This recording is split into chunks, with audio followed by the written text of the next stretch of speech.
అమ్మ మస్తు పైసలు ఎంచుకుంటున్నావు. సైకిల్ పోయిన పైసలు ఎవరా? ఎన్ని రోజులు పోయినా ఇట్లా? 6 రోజులు పోయినా. ఎన్ని ఉన్నాయి? 5,000 చిల్లర ఉన్నాయి. అమ్మరు బాపే, వారం రోజులలో నాని పైసలు సంపాదించిన నేను. వారం రోజులలో 5,000 చిల్లర. తింటే తిన్నట్టు, విసిరేసినట్టు, ఉరికినట్టు.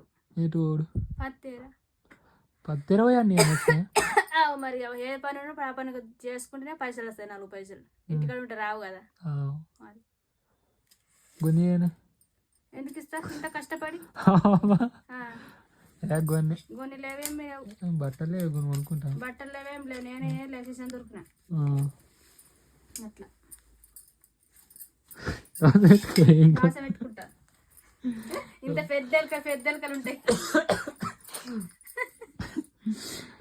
కొన్ని అవన్నీ ఏం నడే. నువ్వే సర్ప్రైజ్ చేస్తా మరి నాకు ఇట్లా బట్టలు కొనిచ్చి. సర్ప్రైజ్ మస్తు ఖర్చులు ఉంటాయి. అమ్మ గన్యాము నువ్వేం చేసుకుంటావు? ఇప్పుడు వేస్ట్ నీ దగ్గర ఉంటే ఖర్చు అయిపోతే నాకు ఇయ్యి, నేను అన్ని దాస పెడతా.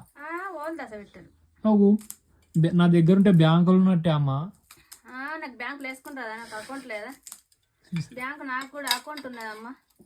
అవన్నీ మాటలు చెప్పద్దు. నేను దొంగలు నా దగ్గర ఉంటే దొంగలు చెత్తుకపోయినా అవి నా దగ్గరనే ఉంటాయమ్మా. నాకు అకౌంట్ ఉన్నది. నీ అకౌంట్ వేరే, నా అకౌంట్ వేరే. నీ అకౌంట్ లోకి వెళ్ళి ఎత్తుకపోతారు మస్తు మంది. ఎవరు ఎత్తుకోరు. నమ్మకమ్మ, నిజాలు చెప్తే పాడులోకం ఏ నమ్మరు. రావాలా లేచి 10-20 అయితే అన్ని పైసలు వస్తాయి. వస్తుందని ఇప్పుడైతే కొన్ని సర్ప్రైజ్ చేయమ్మా సప్పుడాగా నాకు. ఇప్పుడు నా బర్త్డే వస్తున్నా కదా, బర్త్డే నాడు స్వీట్ తెచ్చి కేక్ తెచ్చి కోపిస్తా.